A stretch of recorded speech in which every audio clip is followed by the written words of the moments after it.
I used to always tell God, I want another girl. And my husband would say, try to have another girl.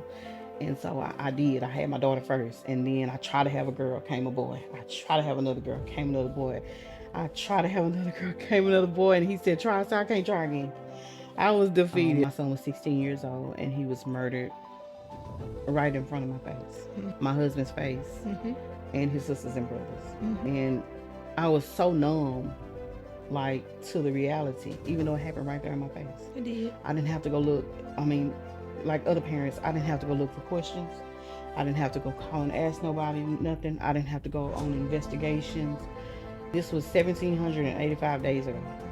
That's how long my son had been away from me. And if that doesn't speak volumes, it's like even with this being 1,785 days ago, it's like you looking for the one day that he gonna come back to see other kids, not just black kids, any kids pick up guns and you go out here and you just pick up this little gun and you go and you just shoot somebody, and it torments another mother, another father, another sister, another brother, another cousin, another friend. I had teachers, I had principals, I had superintendents, I had funeral directors, so many people, my relatives, my friends, so many people walked in my corner of the church. I mean, and the one lady that's a pretty good gift in our life, my aunties, my uncles, my cousins, so many people, and you think it's just you walking in this, but it's not just you. When I just left my house, one of my son's best friends was still sitting on my couch. So in the absence of my child, somebody else is still sitting here, and it has to be a reason why he still continues to come around us.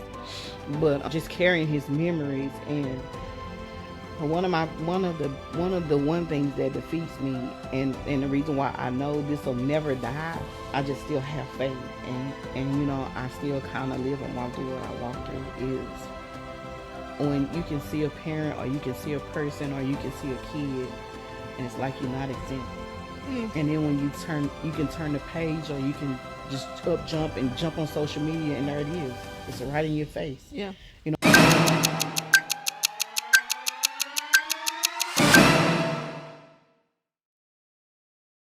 This is the Greatest of Gardens podcast. I'm your host, Constance Terrell. Today, season 3, episode 1. I'm so excited to get the ball back rolling. It's been a long time coming. Today I have a great, awesome guest, Toya Eddins Crabtree. And the topic at hand is mind over matter. So we're just going to hop in and just get the ball rolling.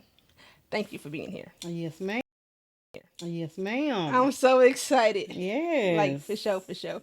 So I sent you some questions. Yes, ma'am, you did. So how you feel? I'm just feeling. I'm vibing. I'm vibing. So let's just hop into the icebreaker question. Yes, ma'am. What is your biggest fear? Okay, on notation. My biggest fear is one that I've already faced. One of them, honestly, losing my son. I lost my son back in March of 2020. And I think that's a fear that no parent wants to face. Definitely. My biggest fear is going to jail. I'm claustrophobic. You have some clanging doors up there. The clang. Yes. And you can't get out when you want to. You hear me? Don't play with me. Right. I can't. Oh, Lord. Right. So, yeah, that's the icebreaker question. So, the next question is, who and what is your biggest inspiration?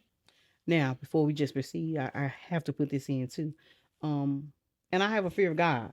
I think the nation that we live in and that we're surrounded by, especially in the time that we're facing right now, with a lot of the things, and I don't want to just go into that, but with a lot of the things that we're facing, and a lot of the things that should be, I mean, from the president all the way down to some of the minorities and us, people, different races, female, male, no matter, we are really in a time to where we probably will be soon facing some things and the reality of what's going on around us.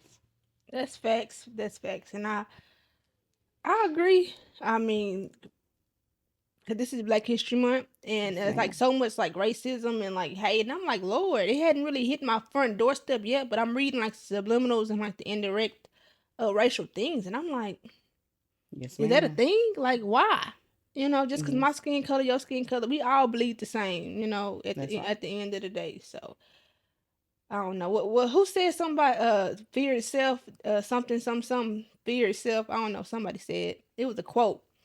So, you know what I'm talking I don't. I really don't. But about? I don't. But She's like, nah. I mean, with you even just going into the subject, you have people. You have a whole lot of people from black people, and with it being Black History Month, our president removed that from our calendar. So Really?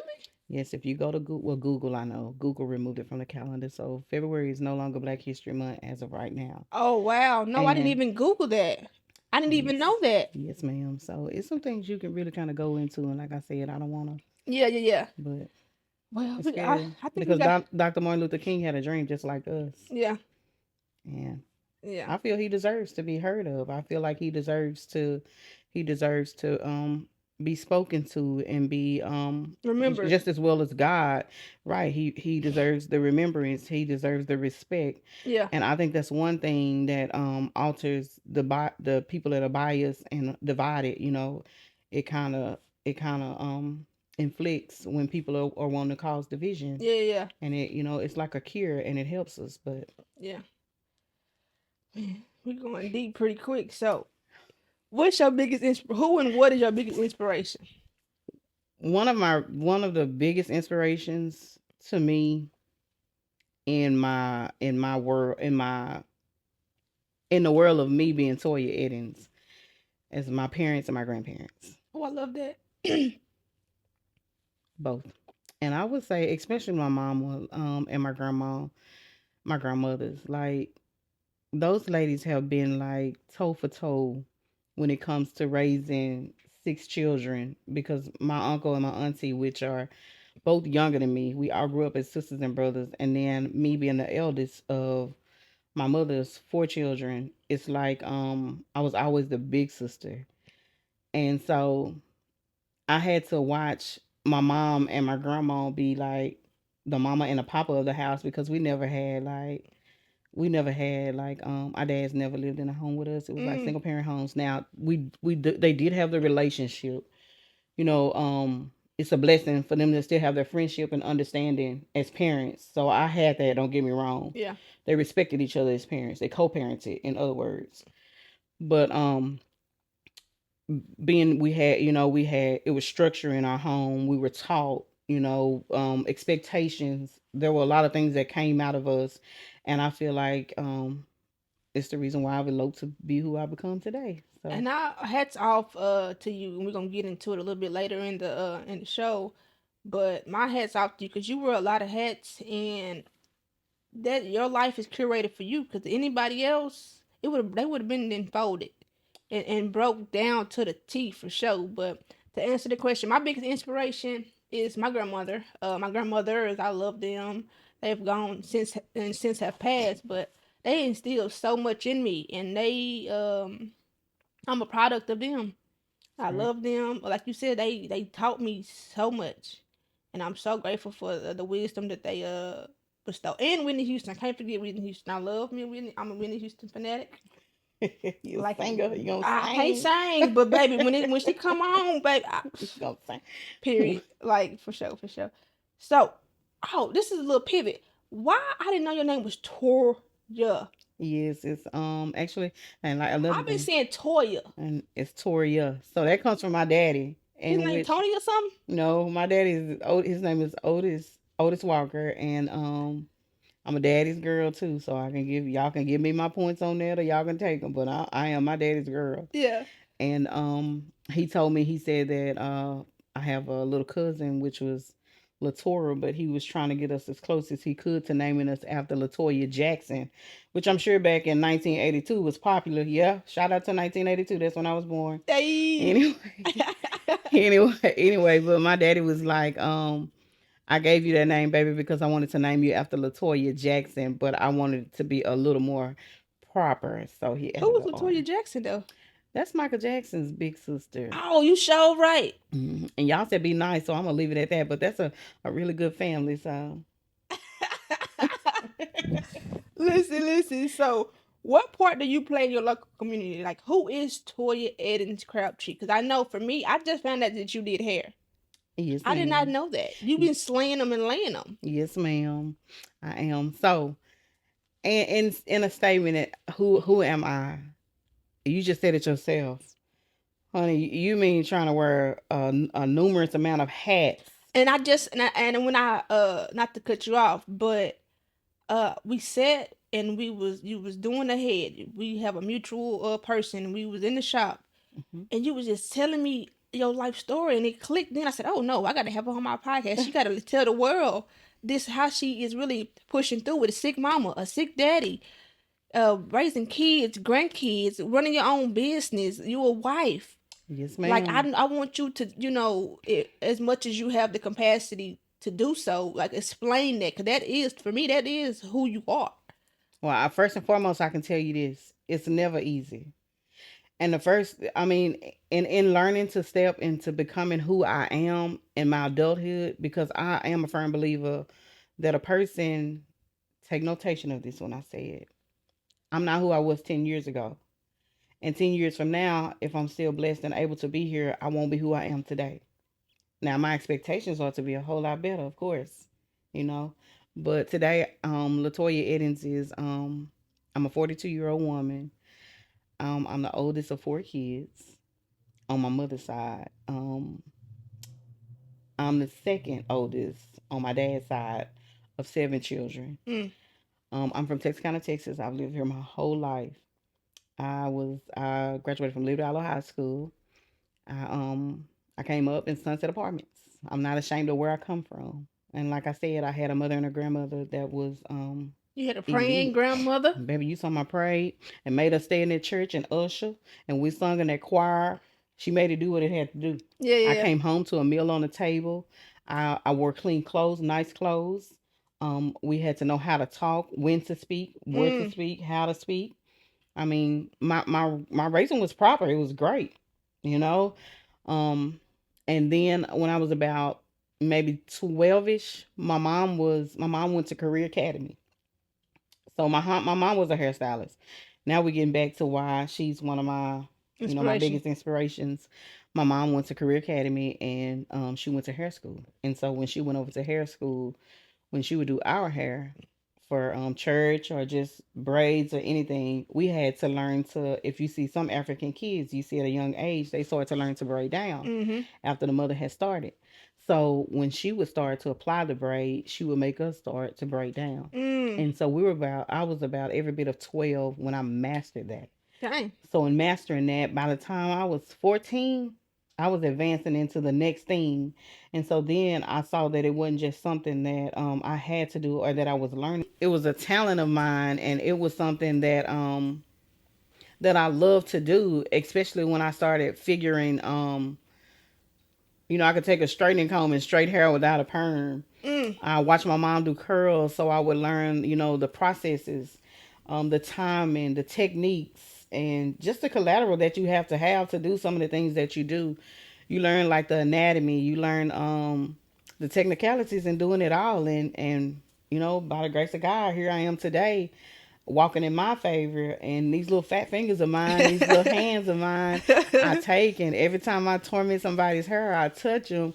But no, no, don't say Don't say torment. torment. Cause what the pastor say when You he right. called you up there? He You said right. your hands. Are blessed. He said you He bring told me when healing. I touch, yes. I mean, even in a conversation in a room, don't get me wrong sometimes, because when women come in that room, you think I got a story? Baby, I have said, and people have put some stories on my shoulder, and Jesus, it's like, dear God, you hear me? So it's like therapeutic. Yeah. And it is. My pastor called me out Sunday, January the. Let's go. Y'all got to find that calendar and take me back. But I want to say it was the January the 15th, Mm. if I'm not mistaken. And like you said, since we getting into it, baby, let's get into church. Yeah. So Pastor Clyde White, Shout out to Clyde White. all Word of Life. right, over at Word of Life Ministries, the best, the best, the best. Y'all better get over there and get y'all some of that word. 1819 Rose Street. Get there. Okay. What you say? Where shadow souls become whole. Hey now. Hear him out. But my pastor called me out. And so when he called me out, he called me up and he said, "Today your day." He said, God told me to call you up here and he told me to talk to you. And it's just not, I'm not just like just calling something out. But the way he called me out and he called me aboard. And when I went up and he was talking to me, he said, I'm just gonna kind of give indentions of some of the things that he said, but he practically told me that some things were about to take favor in my life that I wasn't aware of. Yeah. And he told me that I need some touching, some blessed and touching hands on some of the words that he were about to spit amongst Yeah. the church. And so, into getting into praying, my pastor talked to me as if he sat in the room with me in my little room in the salon every day. And it wasn't, I don't want to say scary, but it was like you can see like the will of God, like the will of God putting an empowerment in somebody, Yeah. and then somebody being able to relate to your life without even being there. Yeah. Like, it's beautiful. Yeah. But he told me, he said, you have blessed hands. Yes, he did. He told me that you're about to walk in a place, it's some things that are about to happen to you that you're not aware of. He told me that when I'm in that room, I carry my mission on every mission that I'm in that room, that I carry God. He was aware that I speak like I speak God, I speak peace. It's therapeutic. The energy in the room. And even when people don't know, sometimes when I'm faced with, you can be faced with diversity when it comes to doing hair. When some people come in there, I have no earthly idea how I'm about to make this happen. But baby, when I tell you I call on him, yeah, and he come through, yeah, you better talk to him. That's crazy. Have you ever like butchered somebody's hair and they didn't like it? In your younger days, probably. Honestly, no. Oh, okay. Honestly, I have never ever really gotten into. One lady may have came, and she kind of came with that energy. And so when she came with that energy, I told her, I said, listen, and these were the words that God put in my mouth, because you have to have a professionalism in this job, even though some people can't take us there. But she said to me, she was like, she came in and she told me that she had some issues, and within addressing her issues. So it's kind of like a consult. Okay. So you would call it like a constellation. So in a constellation, she was telling me, what happened, what she was trying to achieve, and asking me if I could provide my services to do, render services to help her. And so in helping her, I was like, yes, ma'am, I can. And I was telling her what I could do, what I would do, and how I would do it. So I proceeded. The first thing I can tell you was like a color. Aced it. Yeah. That's why your hands red now. And my hands red right now. I just left that salon, honey. Couldn't even get myself together, but we here. But it was color, and she said to me that she was trying to achieve black. Well, when she made it to me, she was green. I was explaining to her that sometimes when gray hair turns green, gray hair can be resistant, and it'll pick up a base color in a dye. And if you're in the cosmetology world, of course you know about that, but I'll school you on that later. Okay. Long story short. Well, I got the color to her, and she was telling me she wanted a cut. So I proceeded. I gave it a cut. Well, you cut too much of my hair off, such and such. I don't think, I said, so I turned around and I said, listen, ma'am, I said, you asked me for something. And if I don't do anything when I come into this place, I take everything about this place serious. Because when you walk out of that door, you walking out with my signature, and you walking out in response to what you asked me to do. And I try to deliver that to each and every client that comes through. So with that being said, I told her, I said, but if I've messed anything up, I want you to allow me to proceed in doing what I'm doing. And I'm just going to limit and kind of stop right here because it looks good right here. To me, I'm sorry if I've affected you in any kind of way. And I'll leave it at this. But with taking notation from, girl, that looks good. The other clients in the salon, I like it. Such and such. And why would you, what's wrong? I can't see. And she was like, I said, and I tell you what, I said, you can go ahead and leave today. And I thank you, I thank you for selecting me to provide my services. And I asked her, I said, and if I can try to do anything to help you grow anything back, you can let me know. Yeah. And so she said, well, how much do I owe you? I said, nothing. Nothing. And so, honestly speaking, but with her leaving out of that door knowing I had made a mistake, I would never answer my phone again. And she said, please let me pay you because I really want to come back. Oh, no. We good. No. Okay. So that explains it. Okay. Yeah. But that's about it. I really never had. Because for me, because I'm a photographer, And I didn't took some pictures in the past that I didn't butcher. And I'm like, man. That's when I first had You started. like, how am I gonna fix it? No, for real. But they loved it though. I had one client, that didn't, and I, finagled it or whatever. But you win some, you lose some, but you live. That's You live right. to fight another day. And it's a lesson. It's always It a lesson. is. It is. And then when you're perfecting your craft, practice is the biggest. I mean, it's the biggest way to achieve whatever you're looking for. That's facts. So So my next question is something that gonna spice things up a little bit. okay. It's a woman to woman question, not me per se, because I don't mind being by myself. I'm not on tour. I'm very much single, and I'm very much not looking. Just in case anybody wants to know. It says, what would you say to a woman that fears being alone and feels as if she needs constant companionship? You know, that woman that always got a man, gotta feel like she gotta have a man. Like, what would you say to her? Because it's giving very much insecure to me. You're right. Well, in a sense, but first and foremost, sometimes you have to define things before you can live it. And so, in companionship, it's gonna take a duo. No matter what formation that you're falling into. In companionship, whether it's a relationship, whether it's a business, it's like if it's business partners, no matter how you become into companionship with somebody, I mean it can be you and a dog. It's gonna have to be a duo. So it's something that you're gonna have to establish together. And in establishing something together, you have to come to an understanding. But how can me and you come to an understanding with each other if we don't even know ourselves yet? Yeah. So I would say to any woman in fear of being alone or being by herself, or just thinking she has to have a man, because reluctantly you can run up on fatalities, you can run up on death, you can run up on hurt, um, self-esteem. It can cause self-esteem issues. Pregnancies. Listen, and it's an exit, and you never see that man again.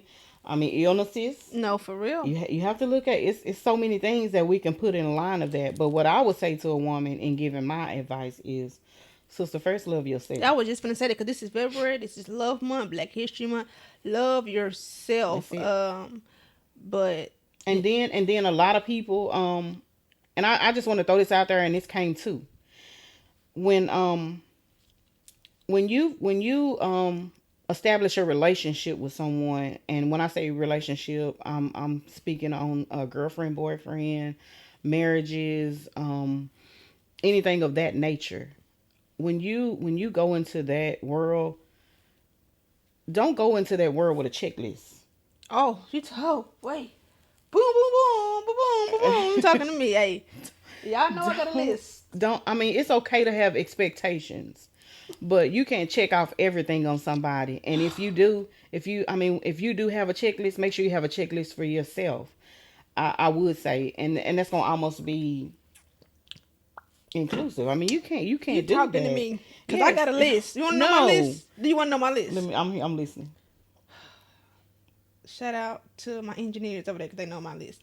My engineer for men is love God first and foremost. That's it. Don't do drugs, don't smoke or drink, and don't have no kids. That's my list. But, That's my 3 non-negotiables. But if you're a child of God, you should go into that not judging. And listen. I got standards. Not everybody that walks with God started with him. Well, that doesn't make no sense. Not everybody that walks in his favor right now started with him. I know. Some people had to go to something to go to God. Go through something to go to God. Bring it home. Okay. So in that case, if you fall in love with somebody and then you start establishing this relationship and then you started, here go this checklist that you wanted to go through first. So you want me to date a crackhead? No. I want you to know this. When I lost my son, I said, okay, if God loved me and I done walked in his favor and I done did everything I was supposed to do, why am I going to love God if he going to take something from me? I ain't never did nothing to nobody. I've been the best mother I could be. But if I'm so dear and so faithful to God, why would I question God? But tell me this. Even though I've been through what I've been through and I'm back here today, how many times did God punish me? Or does he still love me today? Yeah. That's right. So this is my thing. If you was to meet a man and he wasn't as godly as you, now I didn't say go over there and just jump with Satan himself. Okay? I didn't tell you to do that. So don't say I told you to do that if you ever decide to do it. But I'm gonna tell you one thing about me. Prayer is powerful. So if you used to get with that man, and maybe he's going to school to become something, but y'all together and everything looking good, and he just stopped going to school. I'm not tripping about none of that. Well, he ain't gonna be that engineer you want. I'm not tripping about that. As long as he got a relationship with the Lord and he not on no atheist type stuff, you But know. that don't come all the time. Well, that listen, I'm finna move on. Okay. Cause and it's crazy because I prayed that I said, Lord, I want whatever and whoever you want for me. God, I said I'm sick of this list. I said I Now did. listen at your tongue. I Now said what did you say? I said I did. I said, Lord, I want whoever you want for me. Now I'm gonna say this. That is good because now you said whoever you want for me. Mm-hmm. But then our pastor teaches. He teaches us this. When you pray and you ask, you shall what? Receive. All right, then talk now. And sometimes when you receive, all goods that you receive don't come with a A+. Listen, I'm just gonna go with the emotion of the Holy Spirit. Whatever you take me, Lord. But God, you know what I want though. You know my heart, and I don't want no man, no kids. I want him to love you, and I don't want him to do no drugs. But whatever you want to do it. That's right. That's right. That's right. But listen, so my next question is, what does protecting your peace look like? Oh, protecting my peace, huh? Because protecting my peace for me is being in the bed at 6 o'clock. Oh, I told you about that. Now we had to get you out that bed. Yeah, I did. Y'all made me so mad. You gotta come out that bed. It's too I was early. tired. I wasn't going to bed. I was just in the bed.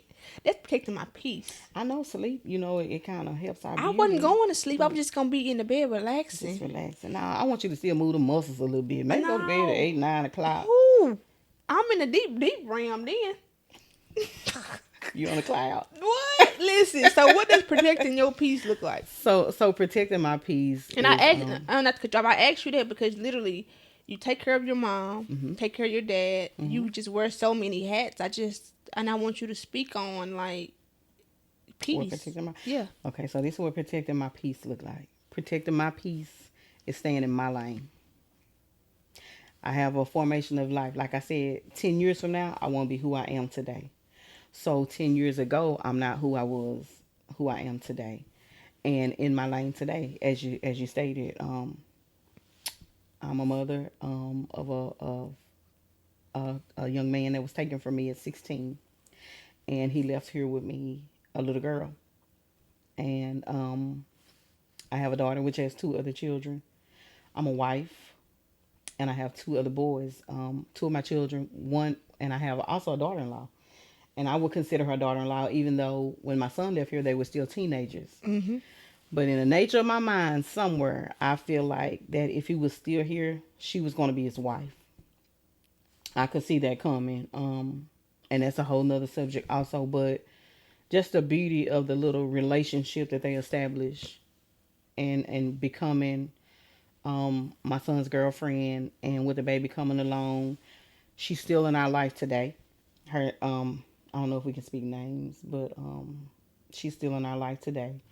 And I'll say that my oldest daughter is in college out at Texas A&M. She's studying criminal justice.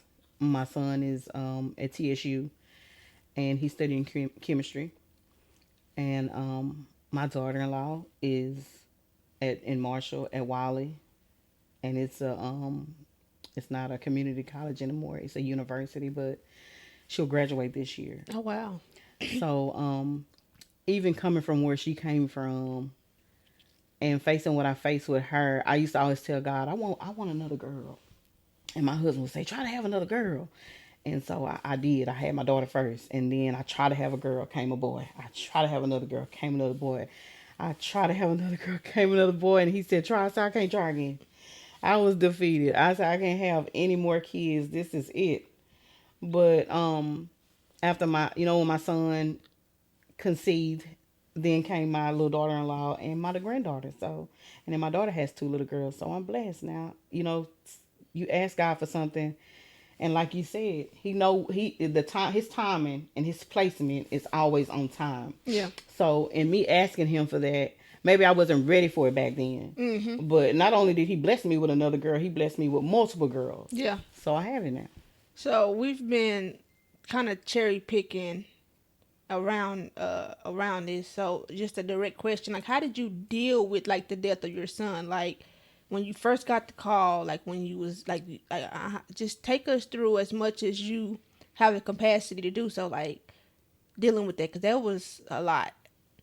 It was all over social media. Yes, It was ma'am. a very public situation. Yeah. So in the death of my son, and I will say, um, my son was no, I can say his name right. Hmm. Okay, he was Notorious Crabtree. My son was 16 years old, and he was murdered right in front of my face, Hmm. my husband's face, Hmm.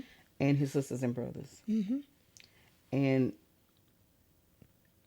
I was so numb, like to the reality, even though it happened right there in my face. It did. I didn't have to go look. I mean, like other parents, I didn't have to go look for questions.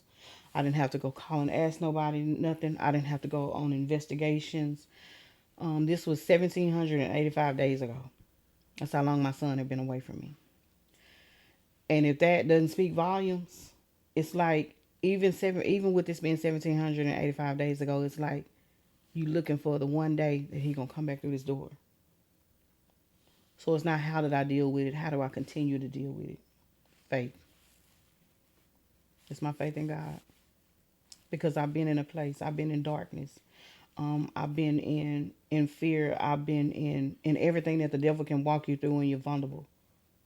But I mean, in losing, like in fear of losing my, losing my marriage. I wanted to. I'm just gonna honestly say, I wanted to like murder my kids and just turn the gun on myself. I just like trying to go through it, trying to live through it, and it was like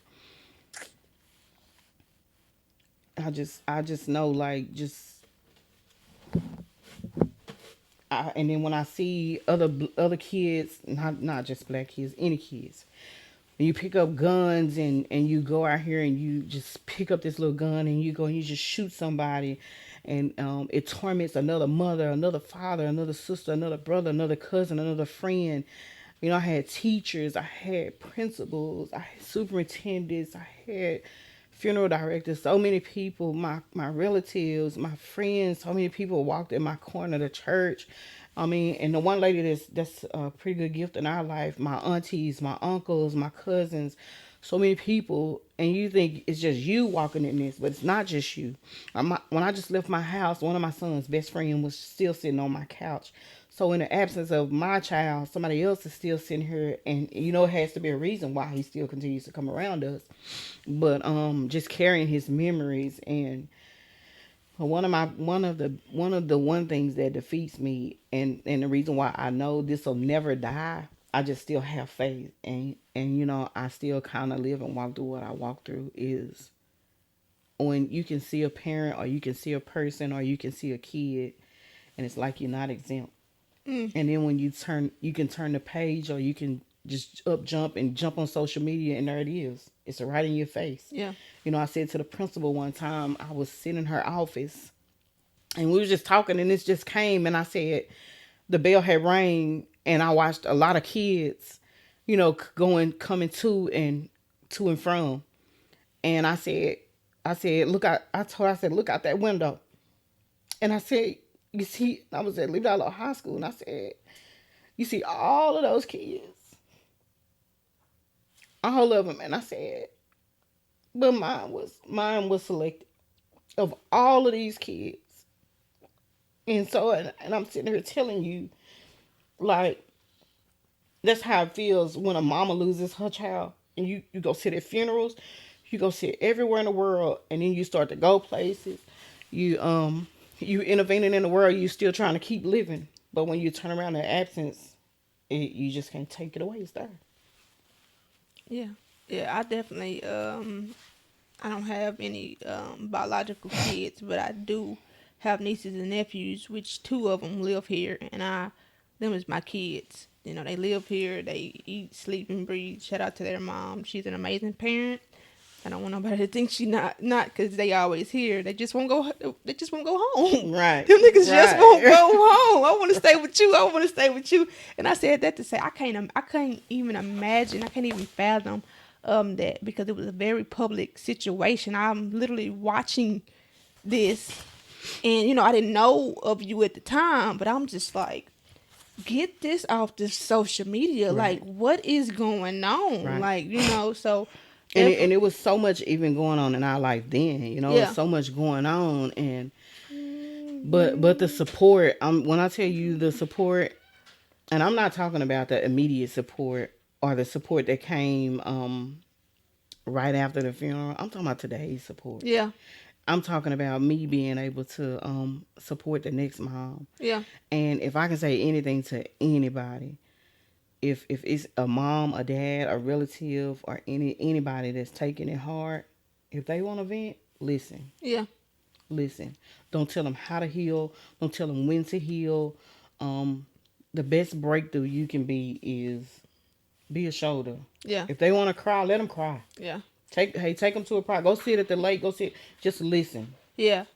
So how has that like affected like you as like a mother now, a grandmother now? Because I sat at your shop and I seen how you interacted with your granddaughter. She is a whole vibe.